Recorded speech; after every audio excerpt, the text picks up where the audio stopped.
மாதம் ஏன் மாமிசம் சாப்பிடக்கூடாதுன்னா, இந்த மாதிரி மழை பெய்யும். இன்னைக்கு புரட்டாசி ஒன்றாச்சா, கொஞ்ச நேரத்துக்கு முன்னாடி வெயில் அடிச்சது, இப்போ மழை பெய்யுது. அப்போது வெயிலும் மழையும் கலந்துருக்கிற நேரத்தில் நீங்கள் வந்து மாமிசம் எடுத்துக்கிட்டால் உங்களுக்கு ஜீரணமாகும் தன்மை வந்து கம்மி.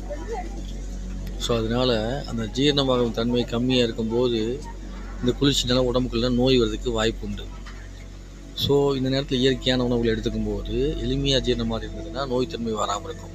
அதுக்காக தான் புரட்டாதி மாதத்தில் மாமிசம் உணவு எடுத்துக்காமல் இருக்கணும்.